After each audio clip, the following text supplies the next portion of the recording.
commence ? Ouais.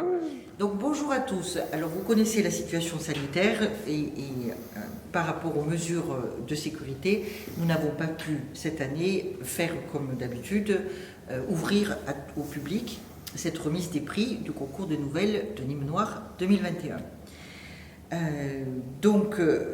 Nous avons invité quelques membres des différents collectifs qui ont organisé ce concours, et notamment les jurys et les écrivains, du moins les 5 lauréats qui sont arrivés en tête. Que nous remercions ceux qui sont venus, donc pas mal d'entre eux sont excusés en raison du couvre-feu, parce qu'ils habitent quelquefois loin, donc ils n'ont pas pu se déplacer jusqu'ici, et aussi pour des raisons de sécurité, parce qu'il y a des gens qui ont peur. Voilà, donc cette remise des prix va être retransmise sur la page Facebook de la librairie Diderot et aussi sur YouTube. Donc on vous a déjà envoyé les liens pour pouvoir y accéder. Vous avez été informé très certainement de l'annulation du salon de littérature noire Nîmes Noir qui devait avoir lieu la semaine dernière, le week-end dernier. Donc nous avions un très beau plateau avec 8 auteurs de qualité et nous espérons bien sûr que la prochaine édition en 2022 pourra réunir ces auteurs ou l'ensemble ou en partie. Donc, mais aussi aujourd'hui nous sommes là pour la remise des prix du concours et donc les membres du jury ont sélectionné 5 nouvelles. Le jury était composé de Barbara Juton, Alain Nunez, Mireille Taillant, Patrice Charrier, Laurence Guénaud et Gérard Cardonnet. Ils ont sélectionné donc 5 nouvelles que je vais vous citer dans le désordre pour garder le suspense jusqu'au bout. Donc les 5 nouvelles sélectionnées: Querelle de clocher par Monica Espinas, Halal par Mireille Rouvière, Par amour par Liliane Fafoni, La terre absorbe tout par Laurie Cointre et Coup dur au mois d'août par Marcel Lessia. Et nous allons tout de suite écouter la lecture que va nous en faire Denis Lannoy. Madame Hortense coupa le moteur, ouvrit la portière et sortit. Le jour n'était pas encore levé. Elle aimait opérer au petit matin. Pas de rencontres inopinées, de questions indiscrètes. Elle jeta quand même un rapide coup d'œil aux alentours. Personne. Elle se dirigea vers le coffre de la voiture, l'ouvrit, saisit fermement la cage, la posa à terre, souleva la trappe et, avec un bâton, fit sortir l'animal qui s'était réfugié tout au fond. Le chat, apeuré, fit quelques pas, s'arrêta et la regarda. Madame Hortense lui asséna un violent coup de pied dans les côtes, assorti d'un vigoureux « Allez, oust! Va-t'en, sale bête !» Le chat détala et se perdit dans l'immensité du plateau. « Il rien plus !» Madame Hortense remit la cage dans le coffre, le referma, s'installa au volant et reprit le chemin de sa maison. Elle était totalement indifférente au paysage qui commençait à peindre des teintes dorées et à la brume qui s'effilochait langoureusement. Pendant le trajet du retour, elle pensa à son stratagème, une esquisse de sourire aux lèvres. Madame Hortense ne savait pas vraiment ce que ce sourire voulait dire. Les commissures de ses lèvres s'étiraient difficilement. On devinait quand même sur son visage une jouissance, une satisfaction. Sa cage était une belle invention, propreté, rapidité, efficacité. Non mais quelle idée lumineuse! Elle n'avait ni remords, ni scrupules. Ces sales bêtes n'allaient pas souiller son jardin, car en le souillant, il souillait sa vie. Et ça, elle ne le permettrait jamais. Régulièrement, elle trouvait des déjections de ces horribles bestioles au milieu des tendres salades, des traces de pattes parmi les semis, des monticules de terre remuées ici et là. Elle ne pouvait tolérer ces intrusions. Sa réputation était en jeu. Le jardin de Madame Hortense était célèbre. C'était une jardinière hors pair. Elle cultivait des légumes goûteux et savoureux, des aromatiques aux 1000 parfums, des petits fruits sucrés et juteux. Elle avait gagné de nombreux prix et cette année, justement, elle concourait pour le prix d'honneur des jardins potagers, concours organisé par la Société nationale d'horticulture de France. Et le jury n'allait pas tarder à venir voir le travail accompli et juger de ses efforts. Le temps avait été idéal, ni trop chaud, ni trop frais. Il avait plu juste ce qu'il fallait et le jardin était en train d'offrir le meilleur de lui-même. Les vrilles des haricots commençaient à s'élancer à l'assaut des rames. Les gousses de petits pois gonflaient doucement sur la paille fraîche. Les fraises se gorgeaient de soleil. Les salades gardaient sur leurs feuilles des traces de rosée. Sauge, mélisse, hysope, menthe poivrée, estragon, thym et sarriette répandaient leurs effluves dans tout le jardin. Non, Madame Hortense ne pouvait tolérer que l'on saccage en 2 coups de patte toutes ces heures de labeur. De plus, elle avait une réputation à tenir. Monsieur Paul, chef étoilé du restaurant de la ville voisine, venait s'apprivoisiner dans son potager. Sur la carte du restaurant, le nom de Madame Hortense était mentionné avec toutes ses références. À chaque visite, Monsieur Paul louait la saveur exceptionnelle de ses légumes. Il prenait les mains de Madame Hortense dans les siennes, les serrait chaleureusement et disait « Madame Hortense, vous êtes une fée !» On avait envie de rire. Soit Monsieur Paul n'avait jamais vu de fée, soit les baguettes des fées n'étaient plus efficaces. Madame Hortense ne ressemblait pas du tout à une fée. C'était une très grande femme, maigre, ses os saillés sous ses vêtements, noirs ou gris, parfois bleu marine. Ses cheveux étaient remontés en chignon strict, pas de barrette ni de peigne pour égayer sa chevelure. Elle avait le teint pâle malgré les heures passées au grand air. Elle avait un air revêche. Les mauvaises langues disaient qu'une telle femme ne pouvait avoir un si beau jardin avec un caractère aussi acariâtre. Et les plantes avaient besoin de sollicitude et d'amour. Mais la réalité était là. Madame Hortense était une jardinière exceptionnelle. Le trajet du retour était long sur ces routes étroites et sinueuses. Madame Hortense parcourait entre 30 et 40 kilomètres pour commettre ses méfaits. Elle voulait être sûre que les chats ne reviendraient pas. À peine sortie de sa voiture, elle entendit une voix qui l'interpellait. « Madame Hortense, vous êtes là ?» Oh non, pas elle, pas de si bon matin. C'est Héloïse, votre voisine. Elle avait envie de lui répondre « Je ne suis pas débile. J'ai reconnu votre voix aiguë et désagréable. » Au contraire, elle inspira un grand coup et se fit la plus aimable possible. Ah, mon Dieu, que c'était dur de jouer la comédie. Mais elle y parvint et d'une voix trop doucereuse répondit « Oui, Héloïse, qu'y a-t-il » Elle s'approcha de la clôture et vit apparaître ladite Héloïse, les cheveux ébouriffés, en chemise de nuit, les yeux rouges, la goutte au nez qui gesticulait.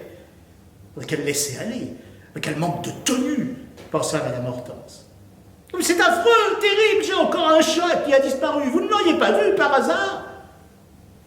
Non, je n'ai rien vu. Je rentre juste à l'instant. Qui a disparu? Cette fois-ci, c'est Capitaine Crochet, c'est le 5e, après Scheherazade, Blanche-Neige, Bambi et Peter Pan. C'est le tour de Capitaine Crochet, mon doux, mon tendre Capitaine Crochet. Mon Dieu, Héloïse, c'est terrible, mais quelle tristesse. Mais soyez sûr que si je l'aperçois, je vous fais signe, ne vous inquiétez pas, il va revenir. Un chat retrouve toujours le chemin de sa maison. Je suis obligé de vous laisser. Monsieur Paul ne va pas tarder et je dois préparer sa commande. Merci, Madame Hortense, vous êtes si gentille. Héloïse tourna les talons, les épaules soulevées par des sanglots. Madame Hortense la regarda s'éloigner pour être sûre qu'elle rentrait bien chez elle et qu'elle la laisserait tranquille un petit moment. Elle se dirigea vers sa maison, ouvrit, se servit un verre d'eau bien fraîche, s'assit droite et digne sur une chaise. Non mais quel nom ridicule pour cette armée de chats! Héloïse était passionnée par les dessins animés, en tout genre et en particulier ceux de Walt Disney. Elle les regardait plusieurs fois de suite, connaissait des passages entiers par cœur qu'elle débitait à Madame Hortense. C'était un ridicule, cette passion à 40 ans passés. Un jour, elle avait forcé Madame Hortense à regarder un dessin animé. Elle avait oublié le titre. C'était assommant et puéril. Héloïse ne savait sans doute pas qu'avant d'être des dessins animés, c'était des contes des frères Grimm ou de Perrault. Non, Héloïse ne le savait pas, bien sûr. D'ailleurs, tout était de sa faute. C'est elle qui accueillait tous les chats errants du voisinage, en plus des siens. La SPA la contactait régulièrement, car elle s'occupait d'une association, les Chats d'amour, qui recueillait les chats perdus. Héloïse avait emménagé il y a quelques mois dans la maison voisine, et Madame Hortense avait tout de suite compris que c'en était fini des jours paisibles. Deux femmes si différentes ne pouvaient pas cohabiter. Une guerre sournoise était déclarée. Héloïse, elle, faisait tout pour se faire accepter par sa voisine. Elle ignorait tout de ses hostilités. Et Héloïse était l'exact opposé de Madame Hortense. Quand on les voyait ensemble, on pensait à Laurel et Hardy au féminin. Héloïse était tout en rondeur, des courbes douces, les joues roses de joie de vivre, des yeux clairs, de longs cheveux qui s'échappaient toujours des élastiques ou barrettes rigolotes qu'elle portait. Des barrettes en forme de licorne, de grenouille, de hibou et de chat. Ses vêtements étaient colorés, de longues jupes multicolores, des robes amples dans lesquelles elle se mouvait avec aise, des châles vaporeux. Héloïse était toujours de bonne humeur, enjouée, elle chantait à tue-tête dans son jardin, qui bien sûr n'en était pas un pour Madame Hortense, parlait à ses chats, leur racontait des histoires et il semblait que les chats l'écoutaient sous son charme. Le jardin d'Héloïse était rempli d'herbes folles, de fleurs sauvages, des roses qui partaient à l'assaut des pergolas où étaient accrochés des carillons qui tatanabulaient dans le vent léger. Héloïse n'était là que depuis quelques mois et tout le monde la connaissait et l'aimait. Madame Hortense était plongée dans ses pensées. Ces escapades matinales la fatiguaient et occupaient son esprit une grande partie de la journée. Il fallait qu'elle se recentre sur son jardin. Elle regarda l'heure. Oh mon Dieu, si tard, déjà, Monsieur Paul n'allait pas tarder. Elle enfila son tablier, se dirigea vers son abri de jardin, ouvrit et resta interdite sur le pas de la porte. Là, devant elle, sur la paille, se trouvait une chatte et 4 chatons qui têtaient leur mergoulement. Madame Hortense se faillit suffoquer. C'en était trop. Qu'allait-elle faire? Certainement pas appeler Héloïse et lui remettre cette maudite chatte et ses chatons. Non! Elle trouverait rapidement une solution. Elle saisit un panier, une paire de ciseaux, et se dirigea vers le carré d'aromatique avec sa liste de Monsieur Paul. Elle travaillait machinalement, cueillant les plantes nécessaires. la tête ailleurs, et préoccupée par sa récente découverte, elle faillit ne pas entendre la sonnette qui annonçait l'arrivée du chef étoilé. En remontant l'allée du jardin, elle aperçut le bocal qui contenait le purin d'ortie et elle eut une idée géniale, qui allait résoudre le problème des chatons. Elle se hâta vers la porte d'entrée, accueillit M. Paul, tint une conversation polie et lui remit sa commande. Comme d'habitude, M. Paul prit ses mains, les serra longuement et dit « Madame Hortense, vous êtes une fée. » Elle détestait se laisser aller, cet épanchement, le contact de ses mains sur les siennes. Mais si vous saviez quelle bonne fée je suis. Sitôt son hôte partie, elle alla dans la remise, prit un bocal qu'elle posa sur la table du jardin. Pour la suite, il fallait attendre un peu. Elle tenait la solution. Et c'était là le principal. Elle vaqua à ses occupations. Elle sarcla, bina, ratissa. Elle était fébrile et pensait sans cesse à son idée. Elle sursauta en entendant la voix stridente d'Héloïse. « Madame Hortense! Madame Hortense! Vite, venez, c'est incroyable !» À contre-cœur, Madame Hortense abandonna son râteau et se dirigea vers la clôture. Héloïse se tenait de l'autre côté, un chat dans les bras, qu'elle reconnut aussitôt. C'était celui qu'elle avait capturé 2 ou 3 semaines auparavant. Et elle crut qu'elle allait défaillir. « Regardez, il est revenu! Bambi est revenu! C'est magnifique! Vous aviez raison, les chats reviennent toujours. Il est un peu faible et légèrement blessé. Je vais m'occuper de toi, mon Bambi d'amour. Vous allez bien, Madame Hortense? Vous êtes toute pâle. »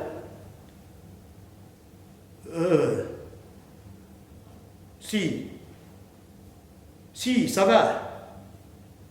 C'est l'émotion. Oh, vous êtes adorable, Madame Hortense, être si émue à cause de mon chat. Mais c'est touchant. Oh, s'il n'y avait pas la clôture, je vous embrasserais. Merci, Héloïse. Allez, je vous invite. Venez prendre un thé au jasmin. J'ai fait des sablés. Après toutes ces émotions, une petite douceur nous fera du bien. Merci, Héloïse. C'est très gentil, mais j'ai affaire. Vous savez, le jury doit venir dans 3 jours et mon jardin n'est pas tout à fait en ordre. Dommage! Une autre fois! Vous gagnerez, Madame Hortense. Votre jardin est si beau et vous êtes une battante. Bon, je vous laisse. Je vais m'occuper de mon ami Bambi adoré. Bonne soirée! Au revoir, Héloïse. Tu ne crois pas si bien dire, petite gourde. Bien sûr que je vais gagner. Et tu ne peux pas imaginer de quelle façon. Madame Hortense dut attendre la nuit tombée pour mettre son plan à exécution. L'attente fut longue. Elle jubilait en pensant à son projet au sujet des chatons. Mais le retour de Bambi la déprimait. Et s'ils revenaient tous, les uns après les autres? Elle avait lu qu'un chat avait parcouru 800 km pour retrouver ses maîtres. C'était exceptionnel, bien sûr. Mais ces bêtes du diable sont capables de tout. À la nuit tombée, elle récupéra un bocal dans la remise, se dirigea vers l'abri de jardin et entra. Les chatons dormaient, seuls. La mère était en train de souiller son jardin. Avec rage, elle saisit les chatons les uns après les autres, les mit dans le bocal et y ajouta une pierre. Elle fourra le tout dans un sac et se dirigea vers sa voiture. Elle n'eut pas à rouler longtemps. La rivière n'était pas très loin. Elle se gara et continua à pied. Arrivée au bord de l'eau, elle avança de quelques mètres et plongea le bocal dans l'eau. Elle le regarda disparaître sans émotion. Elle regagna sa voiture. Arrivée chez elle, elle sortit la cage et se dirigea vers la remise. Du frigo, elle sortit un morceau de mou qu'elle fixa sur une planchette au fond de la cage. Elle vérifia que tout était bien en place et déposa la cage dans un coin stratégique du jardin à l'abri des regards. Elle regagna sa maison, le cœur léger. Madame Hortense se leva aux aurores, avala rapidement une tasse de thé et se dirigea vers la cage. La chatte s'y trouvait. Elle jubila. Elle avait très peu dormi. Sa nuit avait été agitée. Il fallait qu'elle trouve une façon de se débarrasser définitivement des chats. Peut-être ne reviendrait-il pas. Le retour de Bambi était une exception. Peut-être, mais elle ne voulait courir aucun risque. Dans son esprit tourmenté, une autre idée avait pris naissance. Elle se dirigea rapidement vers sa voiture, enferma la cage dans le coffre et partit. Elle prit la route qui montait vers le plateau, roula quelques kilomètres, puis s'arrêta. Elle empoigna la cage où la chatte miaulait désespérément. Ses cris vrillaient ses tympans. Qu'on en finisse! Elle marchait vite, jetant des regards apeurés aux alentours. Un instant, elle s'immobilisa. Elle avait cru voir une ombre. Elle scruta les environs, retint son souffle et attendit quelques minutes. Rien.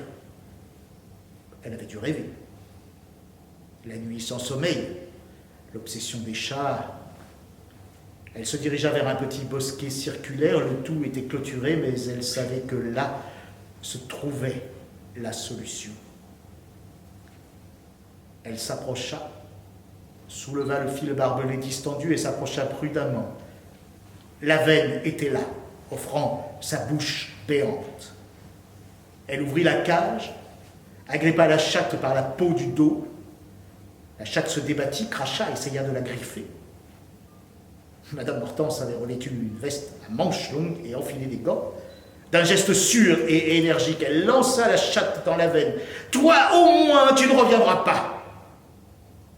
À peine entendit-elle un bruit mat tout au fond de la veine. Elle retourna à sa voiture et regagna sa maison. Le jour se levait à peine quand elle quitta sa voiture. À présent, elle avait une solution efficace. Elle se prépara un solide petit déjeuner qu'elle avala avec gourmandise. Elle n'avait pas si bien mangé depuis longtemps. Après le petit déjeuner, elle alla dans son jardin.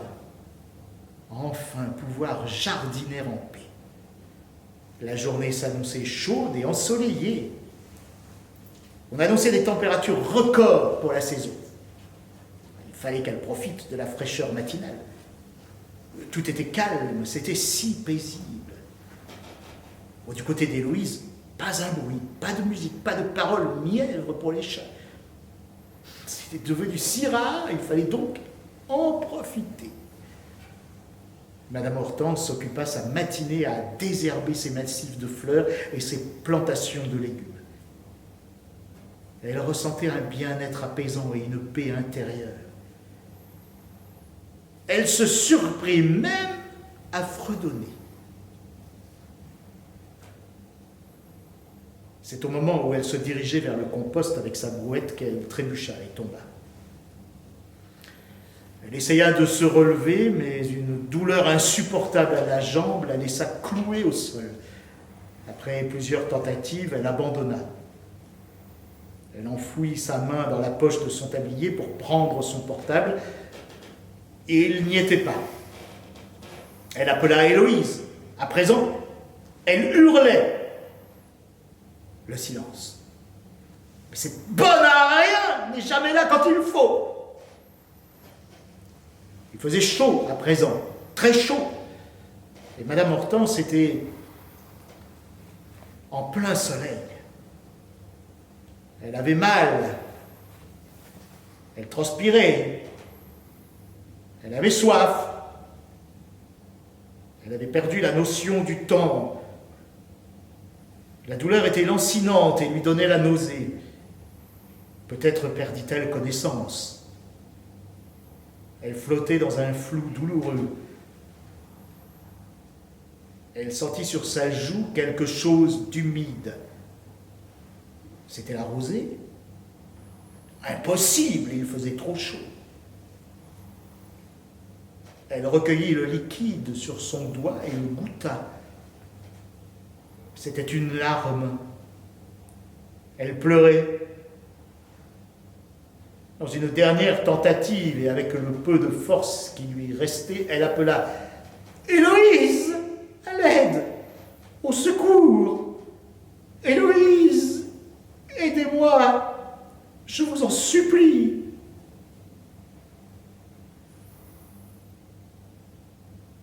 Au bout de quelques minutes,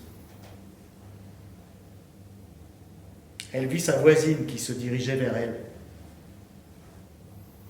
Héloïse s'accroupit, posa la main sur son front et dit « Tout va bien, Madame Hortense. Je suis là. Ça va aller. Chut. » Puis elle s'approcha tout près de son oreille et chuchota « Je sais, pour les chats. » Madame Hortense voulut murmurer quelque chose, mais elle ne put qu'apercevoir la lame brillante d'un couteau.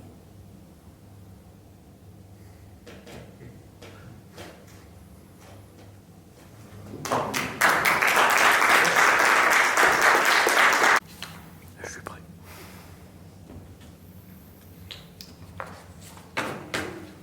Cette nouvelle noire s'intitule Halal.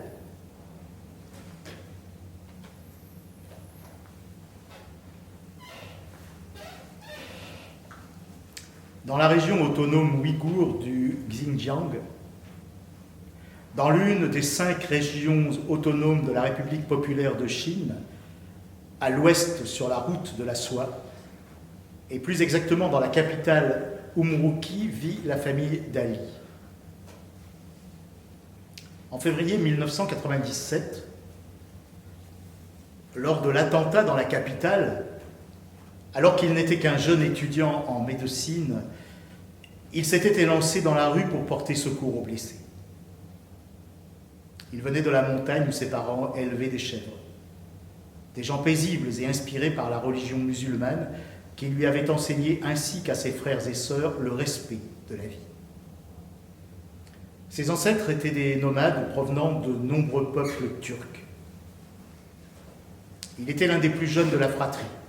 Au moment où une de ses sœurs, très gravement malade, mourut, il fit le serment de devenir médecin pour sauver des vies. Il connaissait l'histoire de son pays, les déchirements, les combats, les restrictions auxquelles la population devait faire face.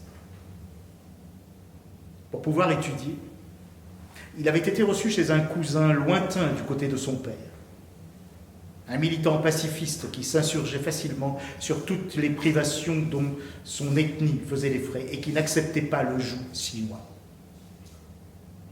Ali avait compris les enjeux du peuple ouïghour. Il se tenait à l'écart de toutes les manifestations, mais était à l'affût des nouvelles.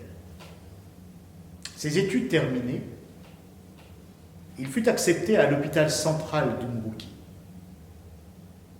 Ses collègues de travail l'appréciaient et avaient été très bien intégrés dans cet univers privilégié. Un jour, à dessein, à la sortie de leur journée de travail, un de ses collègues lui avait proposé de l'accompagner.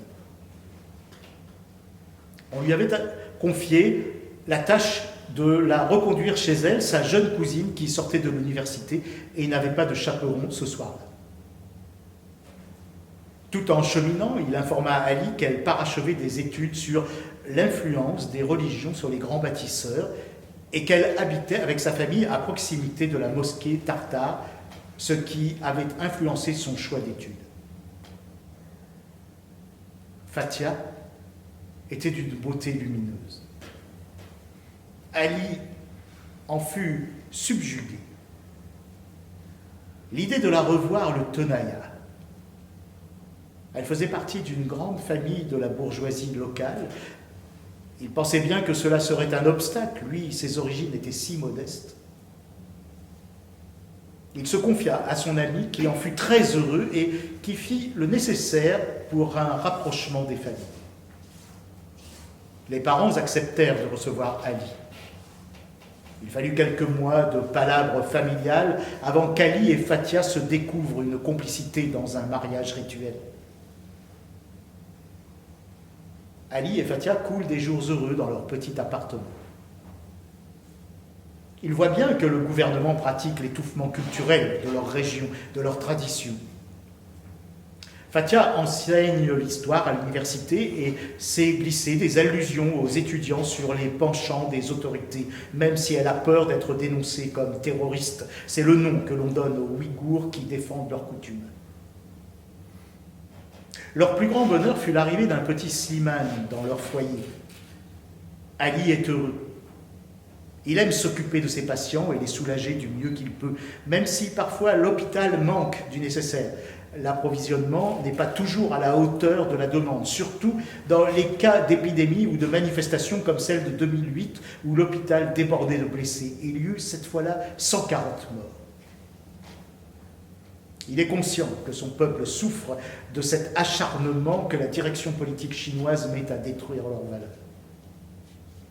Le peuple ouïghour est un peuple musulman qui se trouve en minorité dans ce grand pays qu'est la Chine. Le pouvoir du pays nomme terroristes les Ouïghours qui manifestent pour dénoncer les exactions dont ils sont l'objet. Ils sont alors arrêtés ou tués. Pour ceux qui sont arrêtés, ils seront envoyés en camp de rééducation. De là-bas, peu d'informations filtrent dans le pays, mais par les radios étrangères ou par la toile, il comprend les horreurs qui s'y déroulent. On inculque aux détenus l'idéologie communiste par des tortures. On les oblige à manger du porc, boire de l'alcool. Le port du voile est interdit pour les femmes, ainsi que la barbe pour les hommes. Il a été programmé une arrivée massive de Chinois dans le Xinjiang, dans le but d'étouffer leur culture, et cela rend l'atmosphère délictuelle. Maintenant, Slimane a 9 ans. Et son père le conduit à l'école chaque matin, et c'est sa mère qui le reprend le soir. C'est un enfant joyeux, intelligent et toujours prêt à rendre service. Il aime l'école. Tous les soirs, il fait le récit de sa journée à ses parents, ce qu'il a appris, ce qu'il a aimé et ce qu'il aime moins. Il tient de sa mère ses yeux noirs aux longs cils et son visage rieur. Et de son père, il a hérité le calme des gens de la montagne et le sérieux de ses actes.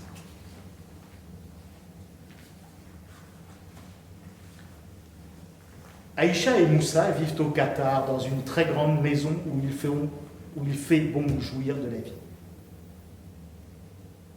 Dans la cour intérieure, de grandes plantes et quelques arbres donnent l'impression d'une oasis, une fontaine diffuse sa fraîcheur. Le ruissellement incessant apporte le calme et la douceur de vivre. Moussa travaille avec son père qui est un proche de l'émir. Il a en charge la gestion du portefeuille de l'entreprise. C'est un homme comblé. Bien sûr, c'est un homme d'affaires, mais il a en lui toute la sagesse des gens instruits et cultivés. Il suit les préceptes de sa religion avec intelligence. Il a su concilier un travail accaparant et une vie de famille épanouie. Aïcha, sa tendre et douce épouse, lui a donné 5 beaux enfants. Il est à son écoute dès qu'elle a besoin de lui. Elle lui procure une vie harmonieuse. Il lui sait gré de diriger sa famille dans la paix, la joie et surtout dans leurs valeurs. Aïcha sait lire dans les yeux de son mari la détresse qui s'y reflète lorsque leur fils aîné, Massoud, rentre dans la pièce. Il est atteint d'une maladie rénale. Ils ont emmené l'enfant chez les plus illustres médecins du monde. Ils n'ont pas ménagé leurs efforts pour trouver un remède à sa maladie. Aïcha a même fait appel à des médecines parallèles qui n'ont apporté aucune amélioration à l'état de leur fils. Maintenant, le temps presse. Il ne reste que la solution de faire pratiquer une greffe du rein altéré. Moussa est réticent. Il ne peut pas accepter que le corps de son fils, son héritier, soit souillé par un organe provenant d'un mécréant. Sa lignée descend des grands poètes perses. Déjà très jeune, il adorait déclamer ses beaux textes perses devant les hommes en réunion dans la grande salle de réception entourée de banquettes recouvertes de coussins multicolores et le sol orné des plus beaux tapis persans, héritage de sa famille. Accompagné du barbate que son père avait accepté de lui faire fabriquer d'après des vues de certaines archives, il maintenait en haleine son auditoire. Aïcha elle-même chante en jouant du santou. Ensemble, ils savent prendre du temps pour se diriger vers le salon à musique. Là, il faut monter les plaintes de leurs instruments et leurs voix en accord parfait s'élèvent pour la plus grande joie de leurs enfants. Aïcha s'inquiète pour la santé de leur fils. On ne peut plus attendre. Il faut absolument trouver une solution. Chaque jour, Massoud s'affaiblit. Après maintes discussions, Aïcha et Moussa décident de faire appel à l'organisation de dons d'organes de Doha.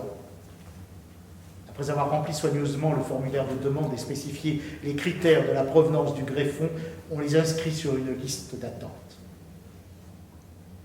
Massoud vient d'avoir 9 ans. Il est de plus en plus faible. Il a le teint jaunâtre des grands malades. Ses professeurs viennent à domicile pour lui donner ses cours afin de lui éviter la fatigue des déplacements. C'est un élève studieux et très intelligent. Il a comme son père une grande écoute des textes anciens. Il a voulu, comme lui, apprendre à jouer d'un instrument à cordes et les jours de grande faiblesse, alors qu'il est dispensé d'instructions bien installées sur des coussins, il joue quelques notes pour ses frères et sœurs qui ont pour lui une admiration sans borne. Aïcha évoque souvent les délais d'attente trop longs pour cette greffe. Elle s'est préparée à cette opération. Ils ont évoqué cette éventualité avec Massoud. Lui aussi voudrait que cessent tous ces soins qui le fatiguent, qui l'empêchent d'aller courir avec ses frères et sœurs. Sur l'insistance de son épouse, Moussa s'est rendu à l'Ahmad Medical Corporation pour faire remonter le nom de son fils dans la liste d'attente des greffes. Il a fait une tentative, il a proposé un versement généreux à l'association. Cela lui a été refusé. En sortant de l'immeuble, il a été accosté par un des directeurs.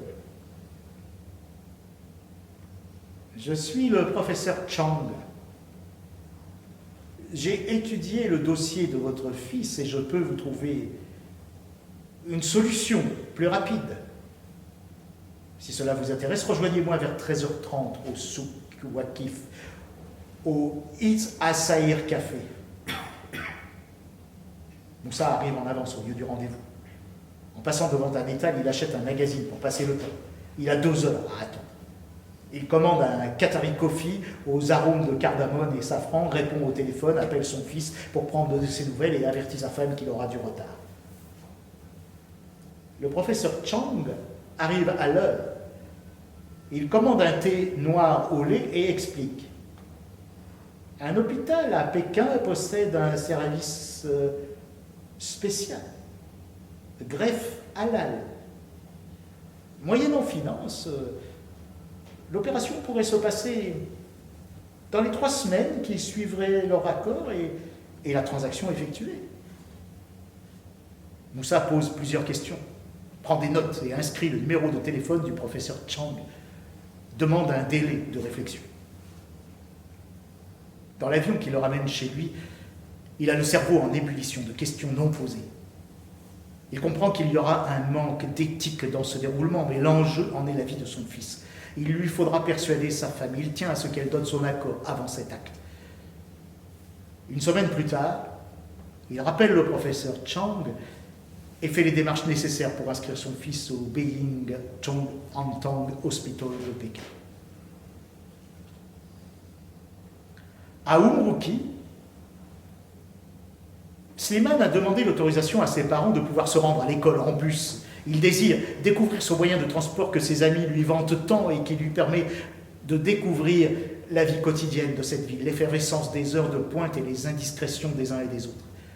Il connaît bien la ville, ses parents l'ont toujours emmené avec eux pour des visites de musées ou à travers la vieille ville dont les rues portent le nom de poètes célèbres comme Hafiz ou Ferdowsi, qui a écrit le livre des rois, dont sa mère lui lisait le soir pour l'endormir des chapitres entiers.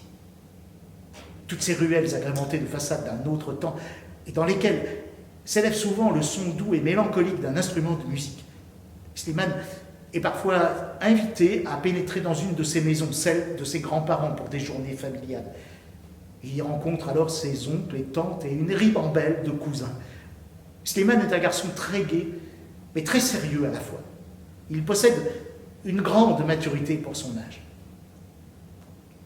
Fathia était réticente et avait fait part à son mari des risques de circuler dans la ville. Elle est inquiète de le savoir seul dans les rues. Elle trouve que c'est encore un enfant. Ali fait confiance à son fils et de plus, il faudra bien qu'il affronte le monde extérieur. Il avait été trop souvent protégé jusqu'à présent. Slimane avait écouté avec attention les recommandations de ses parents qui lui avaient fait promettre de ne jamais se promener seul dans la Médina, d'être toujours accompagné d'un camarade lorsqu'il se déplacerait à pied.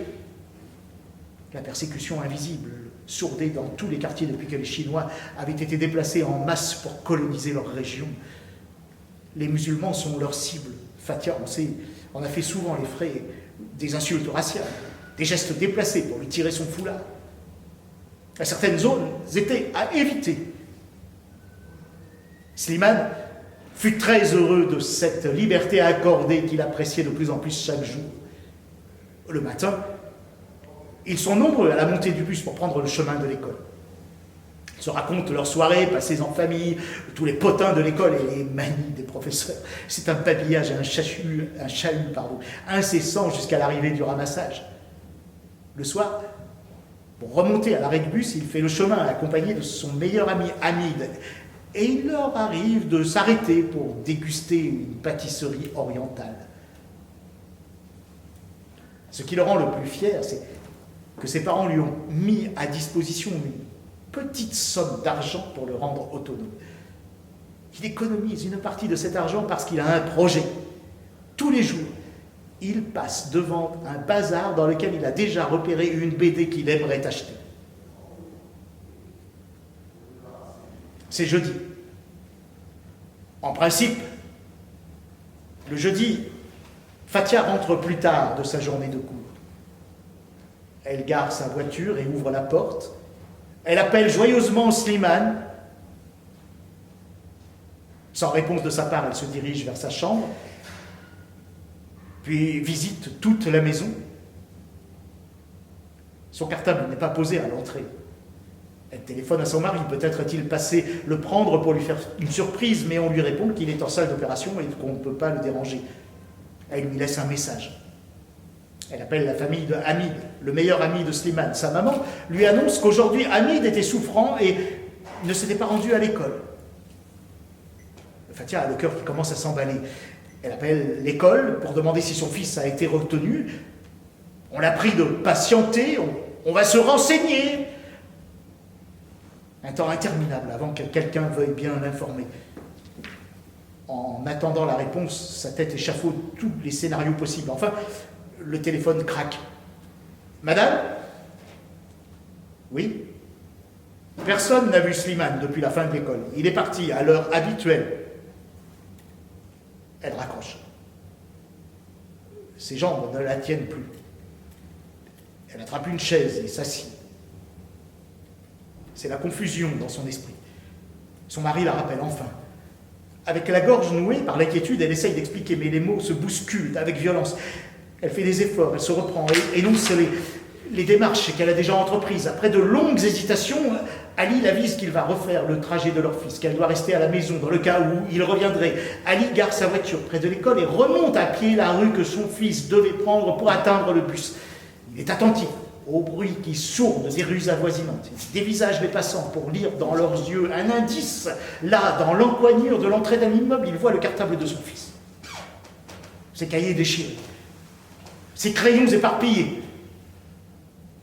Il ramasse de ses mains fébriles les preuves de l'existence de son garçon. Abasourdi, il se précipite d'un passant à l'autre, d'une maison à l'autre, pour demander « Vous n'avez pas vu un garçon de 9 ans passer ? Il a perdu ses affaires !» Et il montre les restes de son cartable. « Vous n'avez pas entendu une bagarre ? Il est passé là aux environs de 17 heures !» Personne n'a rien vu ni entendu. Certains même lui rient au nez. Désorienté, il appelle son épouse. À l'annonce qu'il lui fait, il n'entend qu'un cri. Fatia a lâché le téléphone. Elle s'affaisse, se recroqueville, l'air est hébété. Seul un gémissement passe ses lèvres. Ali, à l'autre bout du fil, l'exhorte de lui répondre. La console avec quelques mots doux, lui donne de l'espoir.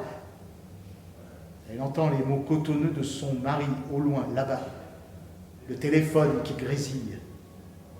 Elle se traîne, reprend l'appareil, souffle un tout petit oui à son mari qui la cajole, qui lui demande d'être forte.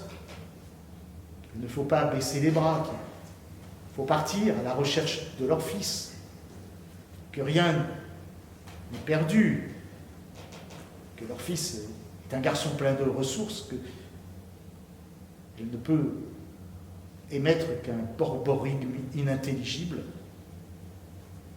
Il lui adjure de se ressaisir, qu'il l'aime et qu'à deux, ils viendront à bout de ce cauchemar et il lui demande de le rejoindre au poste de police de leur quartier avec une photo de Slimane et le descriptif des vêtements qu'il portait ce matin-là. Dans un souffle, elle répond « Oui ». C'est Moussa qui reçoit l'appel téléphonique. Ici, le professeur Chang. Dès demain, vous devez conduire votre fils au Beijing Tongchang Antang Hospital. Il est attendu pour la greffe. Moussa avertit aussitôt son épouse pour un départ imminent et réserve les billets d'avion pour 3 personnes. Enfin, on allait sauver son fils. C'est le livre des rois des anciens temps, évoqué dans des poèmes bien éloquents. Des héros braves, des rois renommés, tous un par un, je les ai nommés. Tous sont disparus au passage du temps. Je les fais revivre grâce aux Persans. Tout monument se détruit souvent à cause de l'averse, à cause du vent. J'érige un palais au poème persan, qui ne se détruira ni par averse, ni par vent. Je ne mourrai jamais. Je serai vivant. J'ai semé partout le poème persan. J'ai beaucoup souffert pendant 30 ans pour faire revivre l'Iran grâce aux Persans.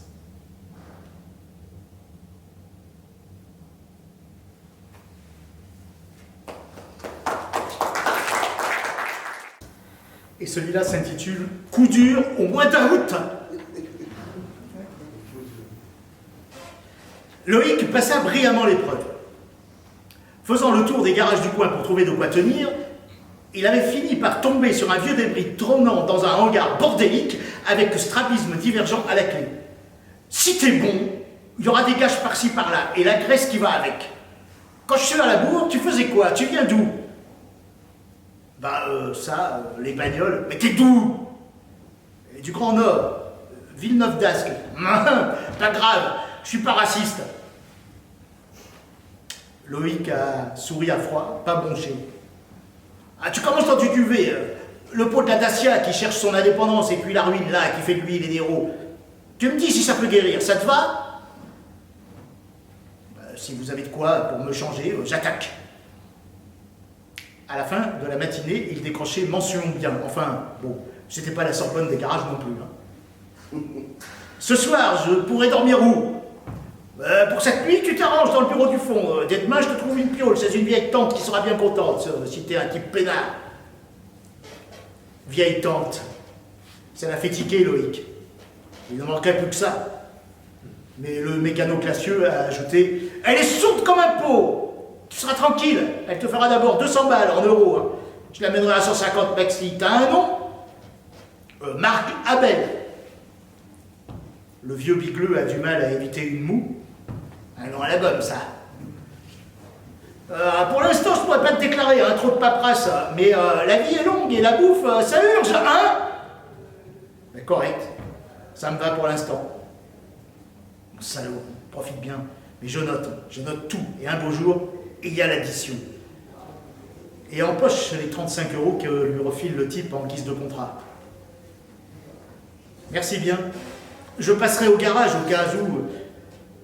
Pour l'instant, je n'ai pas de portable. Correct, discret, pas démonstratif. La sobriété faite homme. Pour un jeune, c'est rare, non? Le truc de Loïc, depuis 8 mois, c'est ça. Lisse, invisible, inodore, presque insonore. Parce que là-haut, il y a 8 mois, Motus, ce n'était pas Villeneuve d'Ascq, c'était Évreux. Il avait fait très chaud. Avec sa harde de Français de souche, il avait foutu le feu dans un squat grouillant de, mettons, d'Arabes de l'Est, genre kurde ou turc, enfin quelque chose comme ça, tchétchène, enfin peu importe. Mais des cons de melon d'à côté les avaient coursés un bon moment. Chaud, très chaud. L'avantage du terrain et la trouille d'aller trop loin pour les crouillas, c'est passé juste. On s'éparpille en reprenant son souffle dans la nuit mouillée. Mais de rage, ils avaient en passant cogné lourd un couple de bronzés foncés qui se tenaient par la main. Putain de rat, tu laisses faire, ils en pondent des tout neufs en série. Les jours d'après, indignation tous azimuts, flicailles, curailles, la sainte alliance des PD. La gauche sonne le rassemblement. Tout ça pour un mort sans nom accidentel et quelques brûlures. Le pire, les sonnettes dans les étages, les rondes de keuf. Loïc a pris ses clics sans ses claques et salue les copains. Le portable aux oubliettes. C'est pour ça, Loïc, l'anonyme, la savonnette inodore, lisse comme une peau de bébé. Et ça roule. Chez la vieille tante, qui est bien une vieille tante sourde comme un trois-pots, c'est pas le Savoy, mais c'est vivable. 3-4 semaines en roue presque libre, quelques bricoles et les ongles noirs. Plus noir, oui, que le visage, plusieurs fois entreaperçu de la voisine d'en face. 8-10 mètres de part et d'autre de la cour de cet immeuble oublié. 3e étage, sans rond de charge, façon rustique.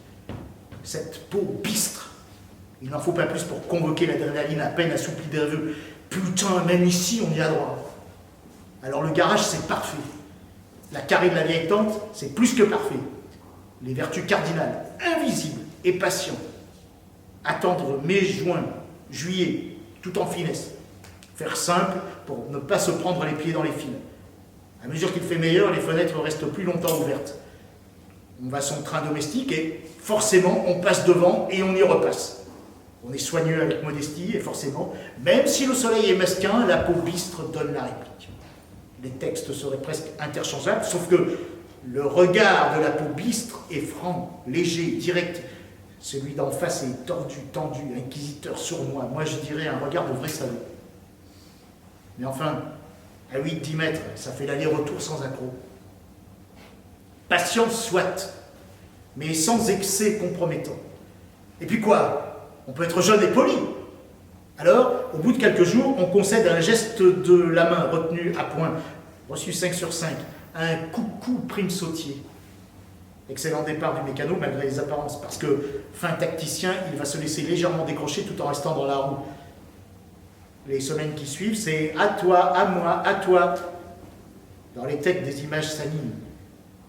Il est seul, ce gars. Sympa. En tout cas, chapeau la discrétion, un fantôme.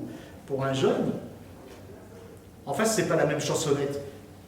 Qu'est-ce qu'elle fout, cette pute toute seule, avec son nom de merde?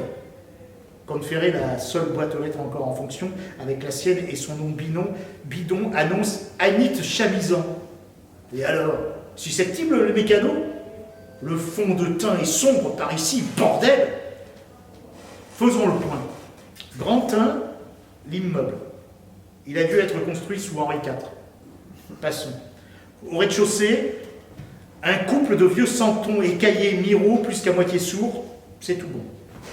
Lui ne fait plus qu'un avec sa chaise roulante merdeuse branlante. Elle, c'est la reine du déambulateur, avec limitation de vitesse et arrêt automatique tous les 2 pas. Au premier, le désert arctique après pillage agrémenté de squats furtifs. Au deuxième, au-dessous de Anit, 2 pièces d'Africains supposables en famille. 3, 4, 6 en prime. Cuisine à éternuer et radio begin à banco de 10h du matin à 10h du soir après intervention du syndic. Oui, monsieur Dalle. Cela aussi, putain, c'est tentant. On verra plus tard. Pour ajouter une tache de merde au tableau, Loïc a vu un drôle de canard sous plastique, Libres Antilles, dans la boîte de Miss Métis Anit, qui devient séance tenante et sans baptême Miss Connasse Réglisse d'en face. J'allais oublier le grand 2. Vite fait, à mon ouest, Loïc, le mécano invisible, à qui on donnerait un bon Dieu tout neuf sans discussion. À mon est, Anit, aide-soignante dans une clinique privée, notamment de personnel, 1050 € mensuels avec, au bout de 40-42 ans, le Graal à 2000 €. Loïc fait ses calculs à lui. On est fin juin. Les vacances d'août, à l'applaudimètre, c'est 75-80% du bon peuple. Savoir donc si bronzer va se faire dorer en Bretagne ou vers Palavas. Toute seule, ça m'étonnerait. Donc, relations, copains, coquins, famille. Soyons francs. Le sprint, sans entraînement devant les déchets de la misère globalisée, pas 2 fois. On est une grosse ordure, mais on peut réfléchir aussi. Ce coup-ci, je bichonne, je suppute, je fais sobre. Voilà pourquoi discrétion, calme, soin domestique visible de la fenêtre en face, gentillesse, politesse à distance. Ces enculés d'Africains. Pour Loïc, les rafricains ont vite pigé la fin juin, le temps à la hausse, les fenêtres ouvertes et la musique que ça te fait du bien dans des types du soir. L'occasion opportune de faire semblant de râler d'une fenêtre à l'autre. On échange des jeux de mains qui frottent les joues, quel rasoir, hein, lesquels se gonflent pour soupirer en sifflant, bref, les jeux de scène usés jusqu'à la corde et qui marchent toujours pourvu qu'on aime les histoires. Les olives de l'apéro pour entrer en complicité. Sans en rajouter, soupèse Loïc. L'appât est en place. Il faut savoir donner du mot. Pêcheur à la haine contre pêcheur à la tendresse. Ou à la joyeuse innocence. Pour le mécano des occasions pourries, le timing est bon. On va donner un petit coup d'accélérateur, savoir si ça répond. On cause un peu. Vous voulez que je leur dise d'arrêter, crie-t-il, galant. Oh, c'est pas trop gênant pour l'instant. Après le boulot, relax jusqu'à demain. Et demain, c'est loin en juin quand on est seul. Le boulot, c'est une chose, ça met du blaf dans le curry, mais la solitude, on y met quoi pour l'habiller d'un peu de clarté? Alors le poisson se met à remuer à son tour. C'est bien marrant ce coin, cet immeuble. Après le boulot, il n'y a pas grand-chose, les copines, et puis on se coince chez soi, surtout quand on est à court. À la clé, l'index et le pouce qui se frottent avec dépit. La voix fatigue vite à cette distance. Pause. Allez, au taf. Ça l'emmerde Loïc, mais il faut bien jouer la suite. Geste de « je comprends », tête inclinée, épaules soulevées, les mains tournées vers soi. J'en suis à peu près au même point. Et vous faites quoi si c'est pas indiscret? Viens par là, ma salope, tu vas le savoir. Mécanique auto. Je n'ai pas encore beaucoup d'heures. Ouais, c'est chiant de crier comme ça, merci la discrétion. Bon, les négros et les gravateux, pas le genre à enregistrer les faits et gestes du voisinage, tout de même. Et les principes, ils ne demandent même pas. Et vous? Ça laisse du gras pour la suite. Et la petite musique des fenêtres se poursuit en mineur, piano, mais sostenuto. Le baromètre de Loïc dit le beau temps, oui, mais avec risque de dépression dans les jours qui viennent. On va changer d'air, non, de rythme et de volume. Le mécano va faire ses repérages. Cours d'immeubles pourris comme les siens, rue au régime couvre-feu permanent, le parc à tricycle, non, fermé la nuit, la ZAC, et puis quoi encore? Je suis vraiment con. C'est vrai, Loïc est spontanément à l'aise dans le glauque, pas le genre promenade sentimentale, normal pour un connard pourri. Mais l'évidence s'impose. Les bords du fleuve. Il va s'y balader tous les soirs de la semaine du 17 au 23 juillet. Des bancs anti-clododo, tous les 50 mètres environ, pas beaucoup de réverbères, avec ceux en panne. Un hic jusqu'à 11h du soir, ça à revoir. Les bordilles qui vont faire chier leurs chiens, pauvres types. Et d'un même mouvement, la petite musique qui égrène ses notes allègres jusqu'à dérouler un joli air de connivence. On apprend à y mettre des paroles. Anit, prête à ranger sa romance au bureau des objets perdus, glisse à l'aveugle vers les bulles d'une BD à usage des adolescentes attardées en mal d'amour. Elle tirait la tronche depuis le temps. Elle sait qu'elle est mignonne, caractère en sucre, rieuse et tout. Ah zut, je suis pas un goitre, je suis pas boiteuse. Aussi sec, elle regarde sa poitrine. Elle prend ses seins à pleine main, se donne le passage en classe supérieure sans rattrapage. Bon, elle s'habille plutôt chez Pinky que chez Zara. Mais le lisse, c'est pas mieux. C'est ric-rac qu'on soupçonnerait presque Emmaüs ou le Secours Pop en bien propre. On s'en fout. Discret, poli, distant même, trop à son goût. Elle s'est même demandé s'il n'y aurait pas une faux folle là derrière. Mais non, tout de même pas. Il n'a pas les manières. Et ses collègues l'ont asticoté. Il paraît qu'il est bossu. Moi, je l'ai vu, il est chauve. Et s'il a les oreilles comme il a le nez, c'est d'or, mon petit jumbo. Attendez un peu pour voir. Dans une semaine, 2 maxi, on se dit tu et pas qu'un peu. Parce que c'est vrai, les quelques mots, ils se sont dit, fenêtre ou rencontre de hasard, on apprend à se connaître. Rien de plus normal. Mais on reste au vouvoiement. À cet âge, c'est pousser loin le respect. Et une lumière. C'est pas du respect, c'est un gros timide. Ou alors, non, j'y crois pas, il serait tout neuf. Il a quoi, tout près de 25, plus que de 20? La voilà envahie de pensées coquines, la jolie piste. Des nerfs et des muscles ont poussé instantanément un peu partout dans son corps. Eh bien, alors, mais pas du tout. Loïc n'est plus puceau depuis belle lurette. Mais son truc, c'est les putes soldées ou les poufs de bistrot merdiques qui passent de la bière au taf et retour, que ne défrise pas une petite sauterie entre 2 poubelles ou sous un porche à la dérive. Il n'a pas appris les parfums champêtres et le doigté subtil pour corsage et soutien-gorge. Ce n'est pas un timide non plus. La haine virile à l'œuvre dans le nettoyage des sous-produits d'importation ne s'encombre pas de ses manières de taffier. Il sait que, dans quelques mesures, la partition en sera à son tour mouvement, l'argot appassionnable. Surtout pas de fausse note. Tenir la bride serrée. Ce qui veut dire rendez-vous. Il y en aura 2. Le premier pour fixer le second. Je veux dire le dernier. On pourrait peut-être se voir juste prendre un verre pour saluer les vacances. Ni une ni deux. Où ça? Il a mordu.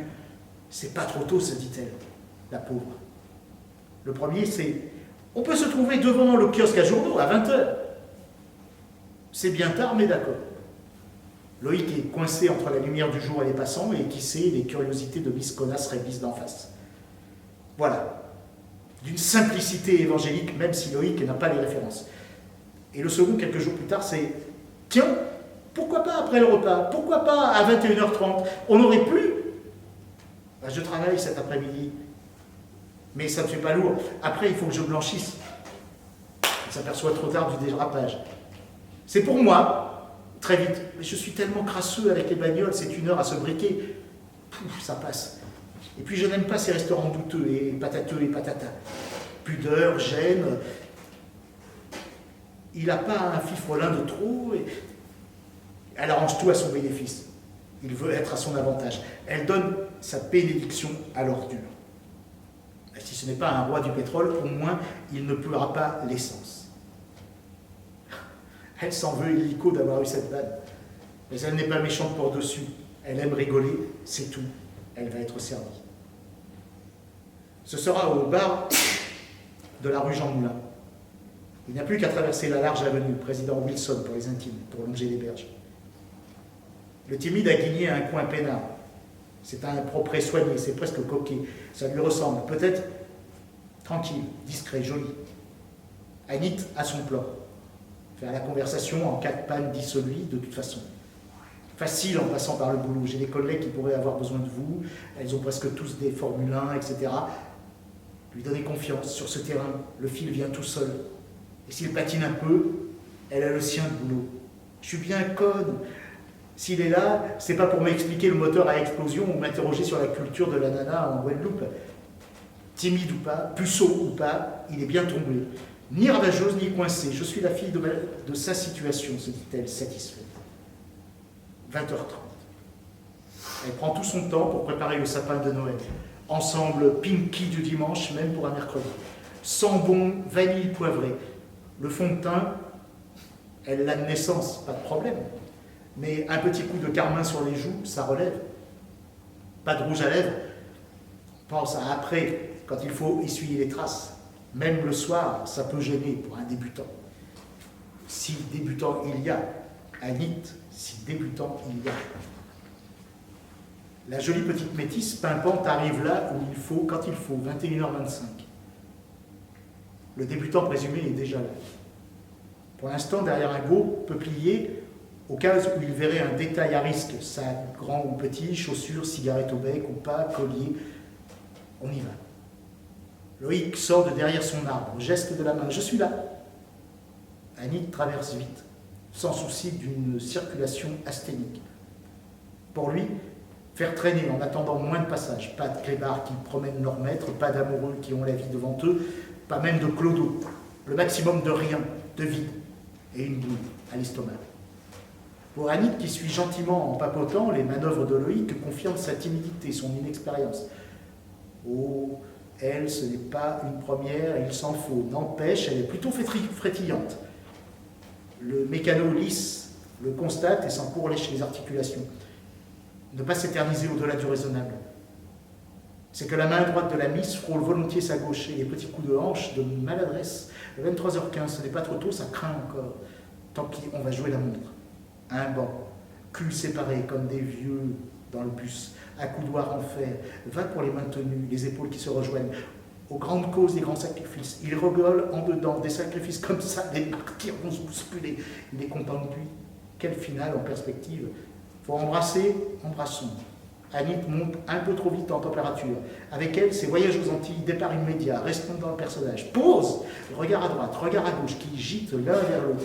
Qu'est-ce qu'il me prépare, le coquin débridé, qui a les oreilles aux aguets, mais ça ne se voit pas. Pas de mouvement, pas de bruit. Encore quelques secondes. Ces vaches, ces barres, on pourrait leur ficher la paix aux SDF. Aïe, le ciel se couvre. Les SDF, ils sont sales, hargneux, si on ne leur file rien. Ils laissent leur coin pourri. Merci bien. Tendu à claquer, ce nœud d'impatience à l'estomac. C'est ça mon doute innocent, réplique. Mais moins il y en a, mieux ça vaut. On s'en va. Loïc dérive vers un gros arbre, abri d'infortune. Anit reculant doucement, malaise, inquiétude diffuse. Les mains vont aux épaules, les lèvres des Antilles s'entr'ouvrent sans conviction maintenant. Les yeux clignent et la tête est cognée contre le tronc avec une violence sans frein. Une fois, deux fois, 6 fois. Les yeux se rouvrent comme ils peuvent, ne voient rien, les genoux cèdent, pas le temps de comprendre. Dans ce cas, il faut bien expliquer. Alors Miss Connasse réglisse d'en face, on se laisse aller? Mais qu'est-ce qu'elle pâlirait, la pute? Faut faire vite, mais il faut profiter aussi. L'amour du travail bien fait doit donner du plaisir. Les mains vont au cou et serrent, crescendo. Quelque chose craque là sous les pouces, la bouche qui s'ouvre pour rien. Un bon coup de genou dans le bas-ventre, qu'elle tienne encore un peu debout, mais non, une vraie bouse. Puisque c'est comme ça, pas de cérémonie d'adieu, bien fait pour elle, se grouiller maintenant. Seulement, le corps, ça se joue à estimer les lieux, les possibilités, le moindre risque. La folotte, c'est mieux que les troncs d'arbres, les buissons à la flotte. Et vogue les Caraïbes. Ouais, pas terrible le courant. On fait avec, sans. En route pour la carabinable, respiration apaisée pour le public éventuel, main derrière le dos, très supérieure aux mains dans les poches. Minuit et quart. Dans la cour, la paix des crades, un peu de lumière, au sud de Pointe-à-Pitre, du Doum-Doum-Da à l'étouffer. 3 étages à une allure militaire, à un gros sac où on fourre tout, c'est-à-dire très peu. Salut la compagnie! La médaille d'or des ordures du jour pense, j'aurais bien réchauffé les Africains, mais restons sérieux, enfin. Il y en a d'autres, beaucoup d'autres des Africains plus au sud.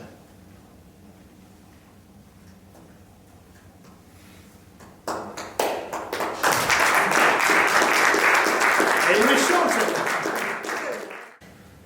Donc nous allons connaître le nom des 3 lauréats et bien sûr le classement.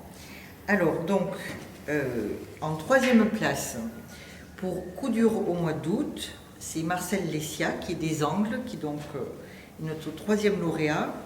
Alors il m'a dit qu'il ne pourrait pas être là parce qu'il avait des soucis de santé, enfin que son fils avait des soucis de santé. Il regrette beaucoup, il aurait vraiment beaucoup aimé être présent. Alors, donc, je vais garder ce troisième prix, donc c'est 50 € de livre à choisir à la librairie Diderot. Je vais évidemment lui envoyer son prix. Alors, le second lauréat, la seconde plus exactement, c'est Liliane Pafoni pour Par amour. Donc, elle est de Florac. Elle n'est pas là pour les raisons de couvre-feu, mais il y a eu cette année beaucoup de participation des gens de Florac, et donc nous, vraiment, et qui ont été parmi les lauréats. Donc on en a une qui est ici, et qui donc se chargera de ramener les prix. Donc là, c'est donc 100 € à retirer, de livres à retirer à la librairie Diderot. Et donc la première place est pour la nouvelle qui s'appelle Halal, et qui est donc de Mireille Roubière, qui est ici, et qui donc aura 250 € de livres à retirer à la librairie Diderot. Voilà. Voilà, donc ils étaient 5 nouvelles ont été sélectionnées.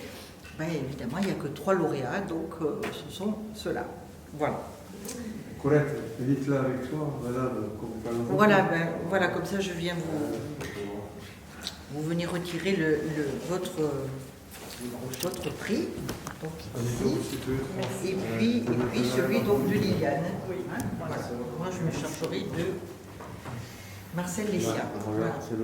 Voilà, donc je remercie au nom de Liliane, même de Monica, puisqu'elle a été quand même sélectionnée dans les 5 premiers. Je remercie tout le comité qui a bien voulu lire d'abord tous les textes. Et puis je remercie le comédien qui a super bien lu. Par contre, mon texte était difficile à lire. C'est très bon. Il a été difficile à lire, j'ai trouvé. Mais c'est son métier. Ouais. Alors que les autres, il y avait beaucoup d'effervescence. C'est pas la même. Ouais.